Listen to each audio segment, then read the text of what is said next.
Very good evening. कैसे हैं आप लोग? सब जुड़ जाइए फटाफट। इसके बाद हम लोग क्लास स्टार्ट करते हैं। बहुत ही मज़ेदार क्लास होने वाली है। विश्व में भारत की क्या भौगोलिक स्थिति है, what kind of geographical situation India is having, and in सब चीज़ों पे हम लोग डिस्कस करेंगे आज। और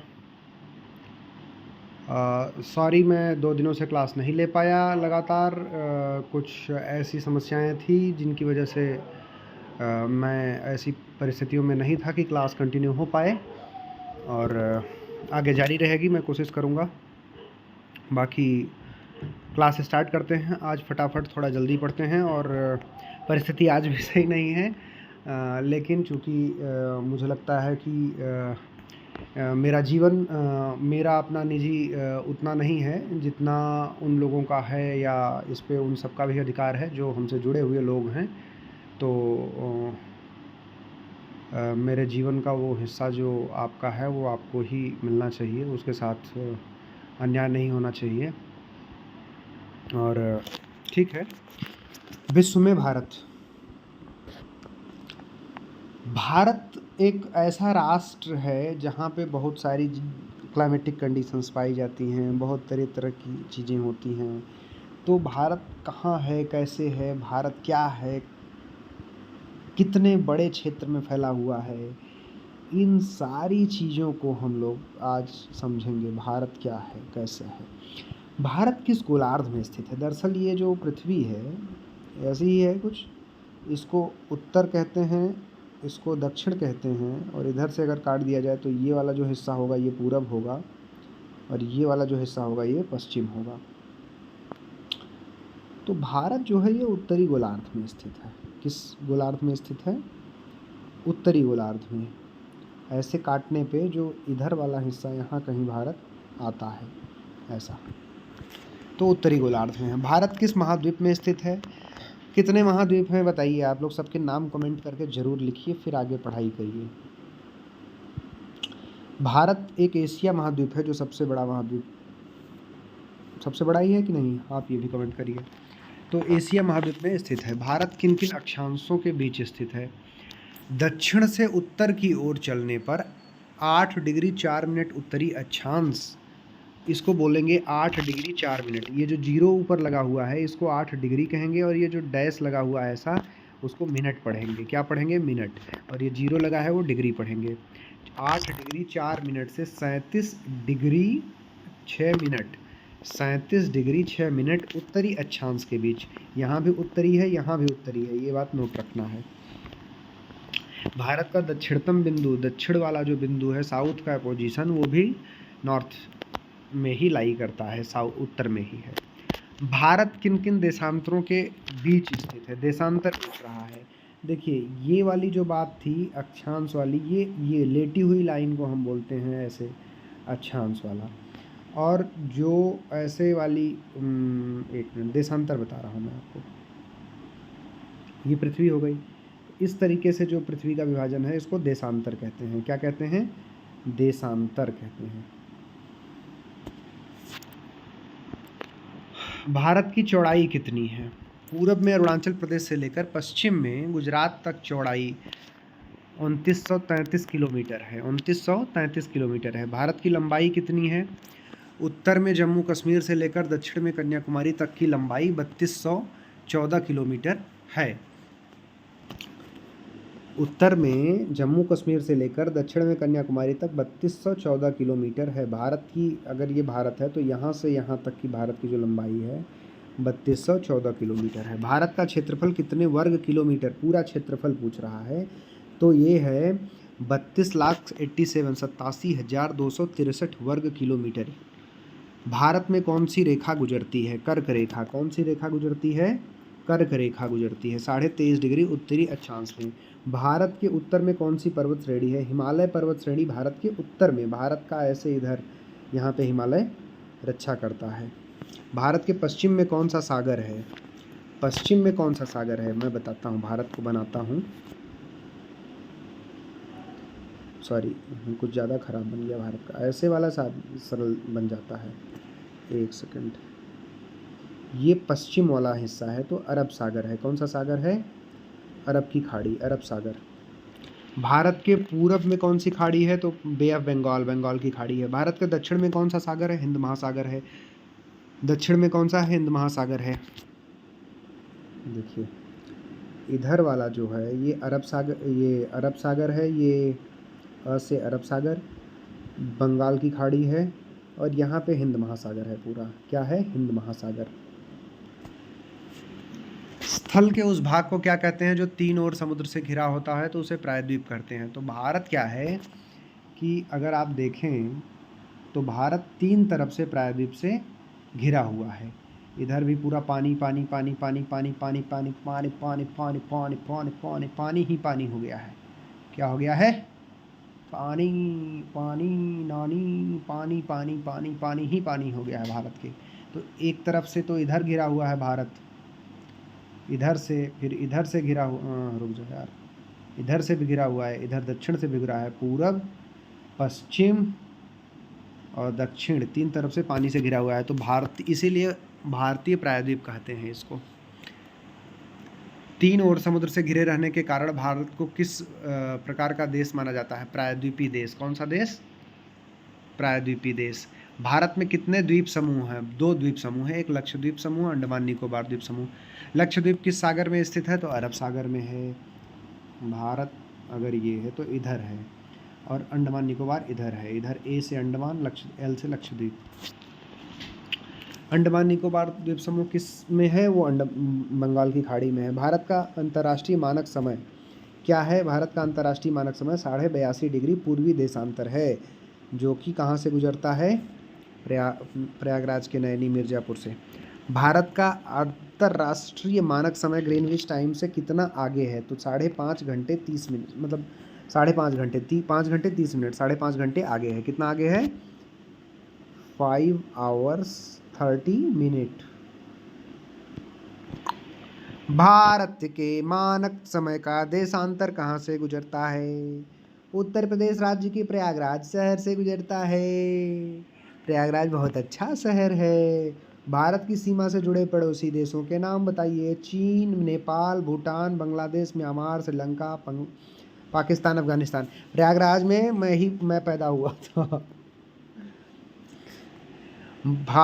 पाकिस्तान की राजधानी का नाम बताइए। पाकिस्तान की राजधानी आप लोग ऐसे कमेंट कर दीजिए। कौन सा बाद? इस्लामाबाद।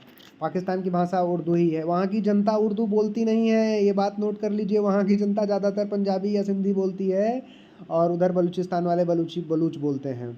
लेकिन वहाँ की किसी के दिमाग की सनक अगर देखनी है तो आप देखिए कि वहाँ की जनता उर्दू नहीं मतलब बोलती है, लेकिन वहाँ की भाषा उर्दू है।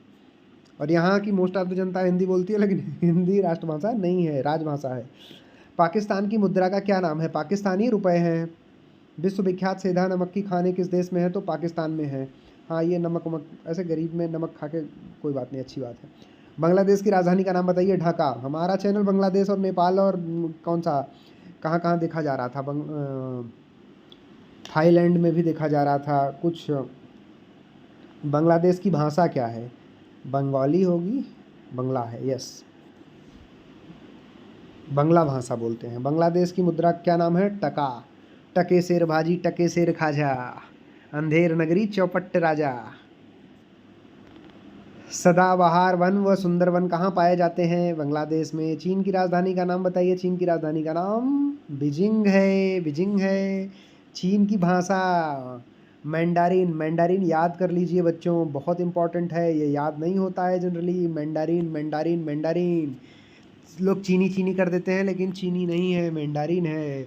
चीन की मुद्रा का नाम युआन है, ये भी याद कर लीजिए। श्रीलंका की भाषा का नाम तमिल, श्रीलंका की भाषा का नाम तमिल है। श्रीलंका की मुद्रा का नाम रुपया है। टके शेर भाजी, टके शेर खाजा। टका किस देश की मुद्रा है? जल्दी से कमेंट करके बताइए, जल्दी फटाफट आप भी कमेंट करिए। क्या नाम है बच्चों? आप लोग फटाफट कमेंट करिए, एकदम से जुड़ जाइए कमेंट होकर करके। श्रीलंका को भारत से कौन अलग करता है? मन्नार की खाड़ी तथा पाक जल, डमरू मध्य, डमरू मध्य। मन्नार की खाड़ी तथा पाक जल, डमरू मध्य। डम डम डम डम डम डिगा डिगा। डमरू आपने देखा है कैसा होता है? डमरू कुछ ऐसा सा होता है ना, ऐसे पकड़ के यहाँ से डम डम डम डम करते हैं। तो ये दो देश होते हैं आपस में, ये पानी है, ये पानी है, ये बीच में ऐसे स्थल से जुड़ा हुआ, तो उसको है जल डमरू मध्य। और दूसरा या तो ये ऐसे होता है कि इधर, सॉरी, इधर पूरा पानी है, इधर पूरा पानी है, ऐसे बीच नहरों से ऐसे कुछ जुड़ा हुआ है, ठीक है, उसको कहते हैं, इधर इंडिया है, इधर श्रीलंका है, उसको बोलते हैं पाक जल डमरू मध्य। पाक से पाकिस्तान मत मान लेना, पाक से श्रीलंका है, ये वाले पाक से श्रीलंका से जुड़ा हुआ है। भूटान की राजधानी थिम्पू, चंपू नहीं थिम्पू, ध्यान से सुन लो, थिम्पू। भूटान की भाषा भूटानी, नी पानी, भूटानी। ये सब मैं इसलिए कर रहा हूँ, ऐसे मुझे बहुत मज़ा नहीं आ रहा है, किसी ये याद हो जाए लंबे समय तक आपको याद रहे, इसलिए इसके साथ मस्ती कर रहा हूँ। भूटान की मुद्रा का नाम नगलत्रम, नगलत्रम, इत्रम से नगलत्रम, इत्र छिड़कना जानते हैं, सेंट डालना। नेपाल की राजधानी का नाम मांडू, काठमांडू, कौन सी मांडू, काठ की मांडू। नेपाल की भाषा नेपाली, नेपाल की मुद्रा नेपाली रुपए। अफगानिस्तान की भाषा काबुल। क्या आपको कबूल है? जी काबुल है, अफगानिस्तान की राजधानी काबुल।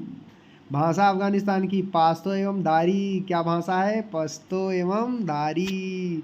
एक मैं अफगानिस्तान वाले आदमी से मिला था, वो दो लोग थे बड़े बड़े, और उनके साथ एक छोटा बच्चा था, मतलब बहुत ऐसे छोटा बच्चा थोड़ा अच्छा था, मतलब दिखने में ठीक ठाक लग रहा था, साफ़ सुथरा स्मार्ट था। मैं मेट्रो में था, तो वो मेट्रो में ऐसे गेट पे खेल रहा था, मतलब बड़ा था ऐसे, होगा 7-8 साल का। तो वो पकड़ के लटकने की कोशिश कर रहा था मेट्रो के गेट पे, वो जो ऊपर पकड़ के ऐसे खड़े होने वाला होता है, जैसे बस में होता है वैसे ही मेट्रो में होता है। तो वो ट्राई कर रहा था उसको पकड़ने के लिए जंप करके, तो मैंने उसे ऐसे पिक करके उठा दिया, पकड़ लिया। उसके बाद वो लोग मेरी तरफ ऐसे देख रहे थे कि oh Indian people are so smart, so sweet. मैंने कहा अरे भाई इसीलिए तो तुम आए हो यहाँ पे। मैंने फिर उनसे थोड़ी बहुत बात की, तो फिर मतलब हिंदी भी समझ लेते थे वो, लेकिन बनने के लिए थोड़ा मेरे से अंग्रेजी बोल रहे थे। मैंने कहा कोई बात नहीं, अंग्रेजी में बात कर लेते हैं। फिर उनसे मैंने पूछा कि यार अफ़गानिस्तान में तो आपके बड़ा दिक्कत है, तालिबान का बड़ा आतंक है, ऐसा वैसा। तो वो लोग बड़ा मतलब दुखी थे कि इंडिया बहुत अच्छा कंट्री है, यहाँ पे बहुत सुख शांति है, हम लोग वहाँ से भाग के आ गया है, यहाँ में रहेगा और मज़ा आएगा हमें, बहुत अच्छा है। मतलब वो लोग बिजनेसमैन थे वैसे टेक्निकली, और पैसे वाली पार्टी थी बड़ी, लेकिन ठीक है, अब उन लोग को वहाँ पे स्टेबिलिटी नहीं थी, तो they came here and enjoying with the being the citizen of that country. पढ़ने लिखने आए थे वो लोग और धीरे धीरे बिजनेस करने लगे। उन क्षेत्रों में को क्या कहते हैं जिसमें शासन व प्रशासन केंद्र सरकार द्वारा संचालित किया जाता है? केंद्र शासित क्षेत्र या प्रदेश कहते हैं उसे। अंडमान और निकोबार द्वीप समूह की राजधानी का नाम बताइए। Port Blair. अंडमान निकोबार द्वीप समूह की राजधानी का नाम पोर्ट ब्लेयर है। लक्षद्वीप की राजधानी का नाम बताइए। कवारत्ती है। क्या है नाम? कवारत्ती है।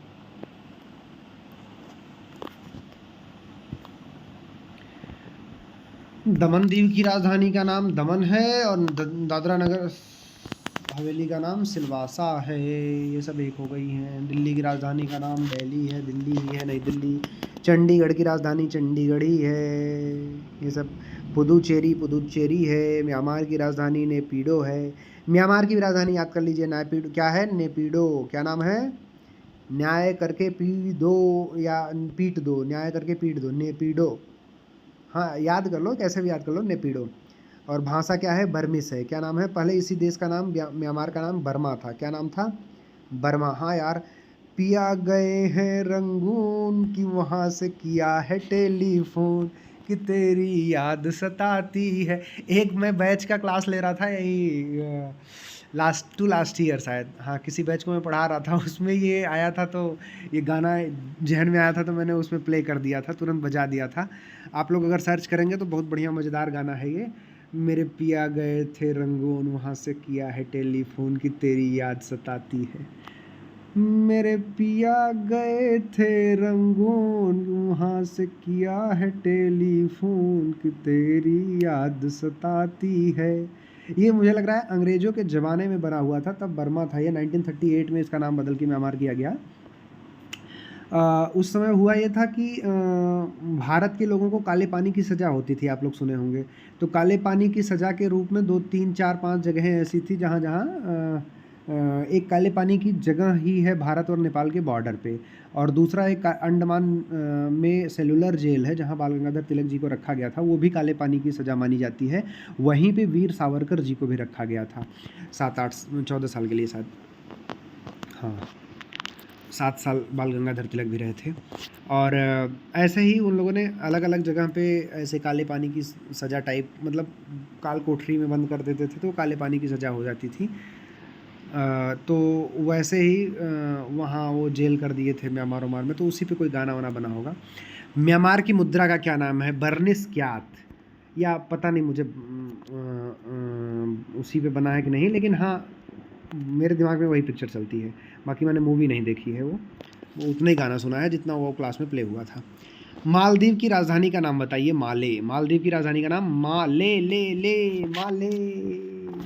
भाषा क्या है? धिवेही है, धिवेही। मालदीव की मुद्रा का नाम मालदीवी रुपया है। अच्छा हाँ, मालदीव में हमारा चैनल देखा जा रहा था। अच्छा, उन क्षेत्रों को क्या कहते हैं जिनकी शासन व्यवस्था सीधे केंद्र सरकार द्वारा संचालित होती है? केंद्र शासित प्रदेश कहते हैं। क्षेत्रफल की दृष्टि से भारत के सबसे बड़े राज्य का नाम राजस्थान है। क्षेत्रफल की दृष्टि से, क्षेत्रफल की दृष्टि से सबसे छोटा राज्य गोवा है, सबसे बड़ा राजस्थान है, सबसे छोटा गोवा है। क्षेत्रफल की दृष्टि से उत्तर प्रदेश राज्य का स्थान भारत के अन्य राज्यों की तुलना में कितना है? तो उत्तर प्रदेश की बात कर रहा है, क्योंकि अपना प्रदेश उत्तम प्रदेश उत्तर प्रदेश है, बहुत प्यारा प्रदेश है, तो ये चौथा स्थान रखता है, 4th पोजीशन रखता है क्षेत्रफल की दृष्टि से। और जनसंख्या की दृष्टि से फर्स्ट पहला जनसंख्या में। 2011 की जनगणना के अनुसार जनसंख्या की दृष्टि से भारत के सबसे छोटे राज्य का नाम बताइए। सिक्किम। सबसे बड़ा राज्य उत्तर प्रदेश, सबसे छोटा सिक्किम। और 2011 की जनसंख्या के अनुसार जनसंख्या की दृष्टि से भारत के उत्तर प्रदेश का कौन सा स्थान है? अब आप लोग कमेंट करके इसको बताइए, उत्तर प्रदेश का कौन सा स्थान है? उत्तर प्रदेश का स्थान तो यार पहला ही है। उत्तर प्रदेश का स्थान पहला है। कौन सा स्थान है उत्तर प्रदेश का? फर्स्ट है। चलो ये आया नहीं है, मैं लिख दे रहा हूँ, आप लोग अब कमेंट करके इसे बताइए, कंप्लीट करिए। उत्तर प्रदेश का स्थान कौन सा है?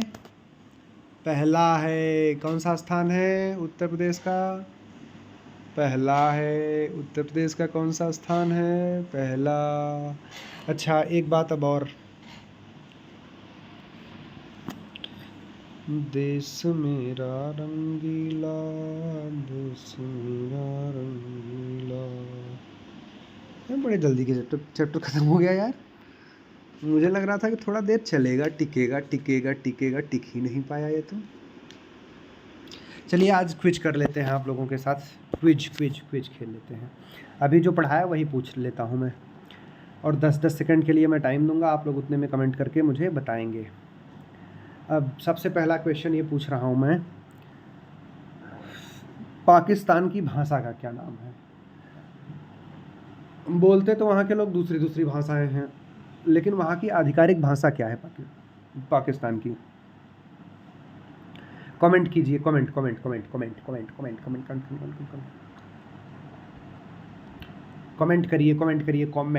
कमेंट करिए। पाकिस्तान की भाषा क्या है? पाकिस्तान की भाषा क्या है? हाँ आप बताइए। Very good. नेक्स्ट। हाँ कमेंट करते रहिए बेटा, वेरी गुड, बहुत अच्छा। पाकिस्तान की भाषा, आधिकारिक भाषा, वेरी गुड। अच्छा ये बताइए कि, अच्छा हाँ आपसे तो मैं बहुत सारी चीज़ें, बांग्लादेश की राजधानी बता दीजिए, बांग्लादेश की राजधानी। और एक बात आपको बताऊं, बांग्लादेश की राजधानी तो जो आप लोग हैं कमेंट करिए। और बांग्लादेश जो है, इसका जो राष्ट्रगान है, अपने देश का राष्ट्रगान क्या है? जन गण मन अधिनायक जय हे भारत भाग्य विधाता। किसने लिखा है? रविन्द्रनाथ टैगोर ने लिखा है। भारत का राष्ट्रगान रविन्द्रनाथ टैगोर जी ने लिखा है। किसने लिखा है? रविन्द्रनाथ टैगोर जी ने लिखा है। और बांग्लादेश का भी राष्ट्रगान जो है वो भी रविन्द्रनाथ टैगोर जी ने ही लिखा है। और मैं आपको जानकारी दूं कि वहाँ का जो है वो राष्ट्रगान है, अमार सोनार बंगला, अमार सोनार बंगला, आप लोग जो क्रिकेट देखते होंगे ना, तो भारत और बांग्लादेश का कभी मैच हो तो थोड़ा 10 मिनट 15 मिनट पहले जब सारे प्लेयर ग्राउंड में आते हैं तो वो वहाँ पे नेशनल एंथम बजाया जाता है। तो भारत का जन गण मन अधिनायक ऐसे बढ़िया बजाया जाता है, और उनका वाला हमार सोनार बंगला इस तरीके से ऐसे करके गाया जाता है। बहुत मतलब अब ठीक है, मज़ेदार होता है, मज़ा आता है, अच्छा लगता है सुन के। किसी भी देश का राष्ट्रगान हो, हमें उसके लिए रिस्पेक्ट होनी चाहिए, और उनका तो खासकर क्योंकि हमारे ही बुजुर्ग ने लिखा है, हमारे ही रविन्द्रनाथ टैगोर जी ने लिखा है। और बांग्लादेश हो गया, पाकिस्तान हो गया। अब आप बताइए श्रीलंका की भाषा बता दीजिए। अच्छा हाँ, श्रीलंका की भाषा वही भाषा है जो हमारे देश के किसी एक राज्य में बोली जाती है, वही भाषा। हाँ हाँ वही भाषा, कमेंट करिए, लेकिन बिना लिखे मानूंगा नहीं मैं आप लोगों का। प्लीज़ कमेंट करके बताइए, ये कमेंट करिए तभी माना जाएगा श्रीलंका की भाषा। अच्छा एक बात बताइए आप लोग, अब भारत का जो अंतर्राष्ट्रीय मानक समय है, भारत का जो मानक समय है वो अंतर्राष्ट्रीय मानक समय ग्रीनविच टाइम से कितने घंटे आगे है? आगे है, चलो मैं इतना बता दे रहा हूँ, कितने घंटे आगे है ये बताओ। नहीं तो कई बार क्या होता है कि वो प्लस माइनस करके पूछ देते हैं, ऑप्शन में दे देते हैं, तो प्लस वाला हमें टिक करना है क्योंकि हमारा आगे है। आगे का मतलब आगे, पीछे का मतलब होता है कि माइनस करके पूछता वो। बताइए आप लोग, जल्दी कमेंट करिए तभी आगे बढ़ाऊँगा। हमार सोनार बंगला आशे। आज की क्लास में मैंने जितना पढ़ाया है, मैं आपको दावे के साथ लिख कर दे सकता हूँ कि ये आपके जीवन में बहुत काम आएगा। आप लोगों को अगर आज की क्लास का सारा क्लास 2 बार 3 बार सुन लेंगे ना, कल एक बार तो क्लास अभी अटेंड किया करिए आप लोग। उसके बाद जब सुबह उठते हैं ना, मॉर्निंग में सुबह उठते ही सबसे पहले आपको रिवीजन करना होता है। क्या करना होता है? रिवीजन करना होता है। और किस चीज़ का रिवीजन करना है? वही जो हम कल पढ़े थे। जैसे आज जो आप लोग पढ़े हैं वही सारा कल, आज दिन भर में जो आपने पढ़ा है सारा पूरे दिन भर का, वो अगले दिन सुबह उठिए, सबसे पहले वो सारा रिवाइज करिए, तब बिस्तर से नीचे पर उतरिए।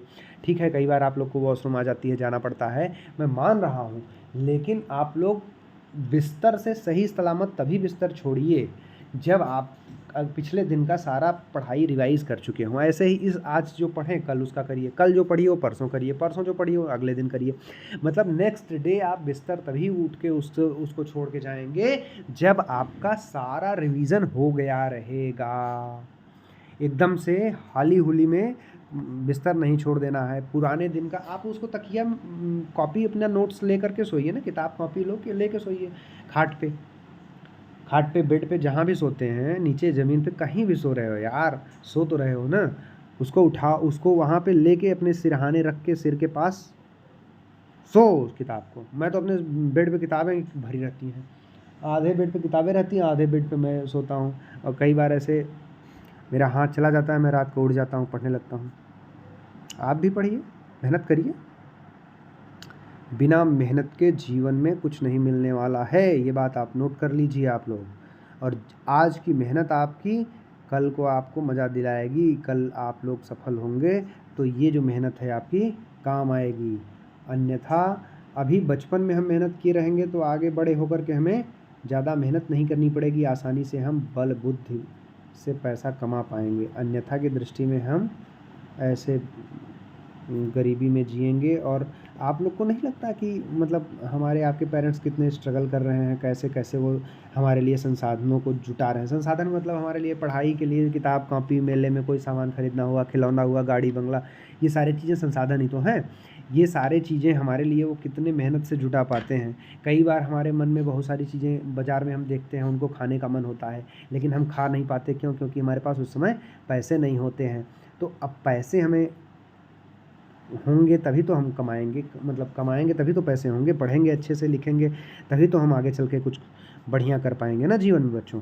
इसलिए हमें पहले अपने लिए मजबूत बनना है, अपने आप को पढ़ाई लिखाई करके बहुत स्ट्रांग बना लेना है। और जब आप मजबूत स्ट्रांग बन जाएंगे तो अपने आप खुद ब खुद सारी चीज़ें आपके साथ पीछे पीछे आपके आती जाएंगी। ऐसे आप आगे आगे भागते एक मिनट बना दूँ आपको। आज आप लोग कमाएंगे धमाएंगे, ऐसे आप आगे आगे भाग रहे होंगे, पीछे पीछे आपके ऐसे पैसे पैसे सब सिस्टम लेके भाग रहे होंगे कि भैया पैसा ले लो, पढ़ लो, मतलब मेरा काम कर दो। आप लोग मेहनत करिए, मेहनत से अगर भागेंगे अभी तो फिर जीवन में आपको बहुत बहुत बहुत कठिन तपस्या करनी पड़ेगी। आप देखिए कैसे इंसान जानवरों की तरह काम कर रहा है, कितने घंटे कितने कितने घंटे। आप अपने मम्मी पापा का आप अनुमान लगा लीजिए, या आप किसी का भी, कोई भी जो मैनुअल लेबर कर रहा है, जो लेबर का काम, जो मज़दूरी का काम कर रहा है, या जिसके मम्मी पापा में जो भी घर में कितनी मम्मी मेहनत कर रही हैं, बाहर कितनी मेहनत मम्मी कर रही हैं, पापा कर रहे हैं, या जो भी है, वो सारी चीज़ें आपको उतना ही मेहनत ना करनी पड़े, उससे कम मेहनत में उससे अच्छा जीवन आप जी पाएँ। आपको बाज़ार में जाते समय कई बार बहुत सारी चीज़ें अच्छी लगती होंगी, लेकिन आपको वो ले नहीं पाते होंगे, क्यों? क्योंकि पैसे नहीं हैं। अब ये जब आप परीक्षा एनएमएस की पास कर जाएंगे तो आप खरीदने की स्थिति में नहीं आएंगे, लेकिन हाँ, आपके अगले 4 साल के पढ़ाई का खर्च आप थोड़ा बहुत निकाल लेंगे और अब उनको सपोर्ट हो जाएगा। उनके लिए आप एक मदद दे सकते हैं, उनको हेल्प कर सकते हैं, मदद कर सकते हैं। और ये जो हेल्प है, ये हेल्प उनके लिए बहुत ही फ़ायदेमंद होगी, और आपके जीवन में भी आत्मनिर्भर बनने के लिए आपको, कल को आप भी बड़े होंगे, आपके बच्चे होंगे, आपकी भी शादी होगी, तो उन बच्चों को बाज़ार में कोई सामान देख कर के तकलीफ़ ना हो, उनको खाने पीने का मन हो तो वो मन मार के ना आएँ। आपके पास इतने पैसे होने चाहिए कि आप उनको खिला पिला पाओ। हर माँ बाप तो चाहता है ना अपने बच्चे को अच्छी से अच्छी सुविधा देना, लेकिन वही दे पाता है जिसके पास पैसे होते हैं, जिसके पास संसाधन होते हैं। वही तो संसाधन और पैसे खर्च कर पाएगा जिसके पास होंगे। तो आप लोग अभी इकट्ठा किए रहेंगे तभी आगे चल के अपने बच्चों को वो कर पाएंगे, नहीं तो आप भी कम ही संसाधनों के साथ आपके बच्चों को भी ऐसे रहना पड़ेगा। फिर उनको लगेगा यार क्या ही, कौन से ही घर में पैदा हो गया मैं मेरे पिताजी तो कुछ ठीक ढंग से नहीं कर पा रहे हैं, या मम्मी नहीं कर। तो ये सिचुएशन आप आगे ना आने दें, क्योंकि ये वंशानुगत चीज़ें होती हैं। और मेरा यहाँ वंशानुगत से मतलब ये है कि हम जितने संसाधन, जितने रुपए पैसे का अपने पेरेंट्स से, अपने गार्जियन से लेते हैं, उसको अगली पीढ़ी को स्थानांतरित करते हैं। जैसे सतत पोषणीय विकास, आपने सस्टेनेबल डेवलपमेंट पढ़ा होगा, तो वो मान सम्मान, उनकी ऊर्जा, अच्छाई बुराई सब चीज़ें पास ऑन होती हैं। केवल ज़मीन जायदाद ही नहीं होती है कि हम मम्मी पापा का, पेरेंट्स का ले रहे हैं। तो इसलिए बहुत मेहनत करिए, और अभी समय है, अभी आपका समय शुरू हुआ है। Time starts now. आज से समय शुरू होता है, जब आप जानते हैं, समझते हैं, सारी चीज़ों को समझ रहे हैं। अभी से आप लोग समझने लगेंगे तो अगले 10 साल का आप स्कीम बनाइए। अगले 10 साल में आप क्या बनना चाहते हैं? आपके जीवन में सबसे पहले तो ये होना चाहिए कि आप बनना क्या चाहते हैं। आपके लाइफ में एक क्लैरिटी होनी चाहिए कि आप मतलब अपने जीवन में क्यों पैदा हुए हैं, क्या करना चाहते हैं।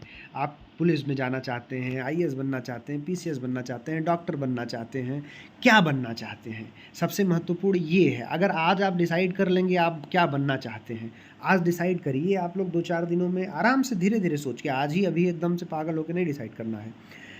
उसके बाद आप लोग हमारे किसी वीडियो में कमेंट करिएगा कि सर मैं ये बनना चाहता हूँ, और फिर उस बनने चाहते में क्या क्या करना होगा, कैसे बन पाएंगे आप लोग, वो सोचिए। फिर रोज़ आप ये सोचिए, कितना भी खेलिए कूदिए मस्ती करिए, लेकिन ये अपने जहन में बैठा लीजिए कि कितने कदम आप उसकी तरफ आगे बढ़े। अगर आपको आज आप यहाँ हैं और कल को आपको यहाँ जाके ये बनना है, अगर आपको आईएएस बनना है, पुलिस में जाना है, या कुछ भी बनना है, अधिकारी बनना है, तो यहाँ से आप उस तरफ कितनी दूर तक बढ़े हैं। रोज़ रोज़ का रोज़ आप नियम बना लीजिए।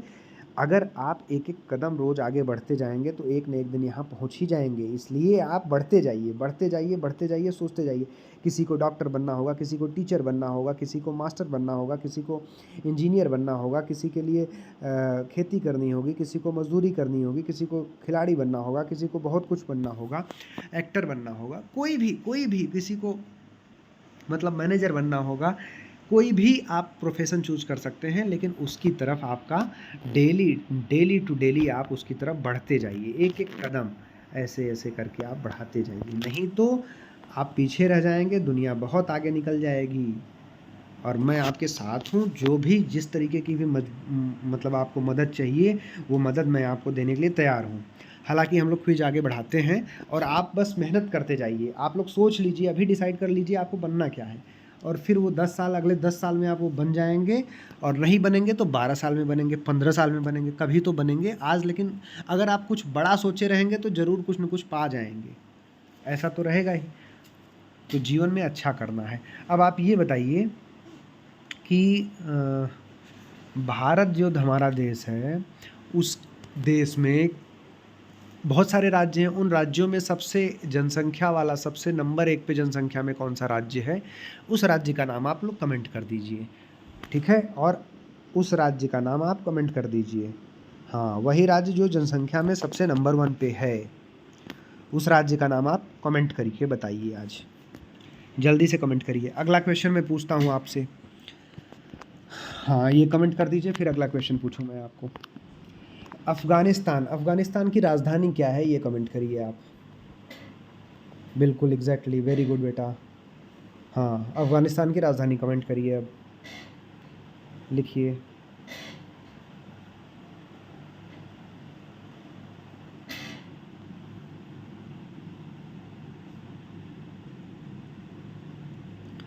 अब मालदीव की राजधानी लिख दीजिए, और इसके बाद एक क्वेश्चन और पूछूंगा, लास्ट क्वेश्चन रहेगा आज का। अफ़गानिस्तान की लिख दी है, तो अब मालदीव की लिख दीजिए। मालदीव की राजधानी, मालदीव की राजधानी। तप्पू तप्पू, मालदीव की राजधानी लिख दीजिए जल्दी फटाफट।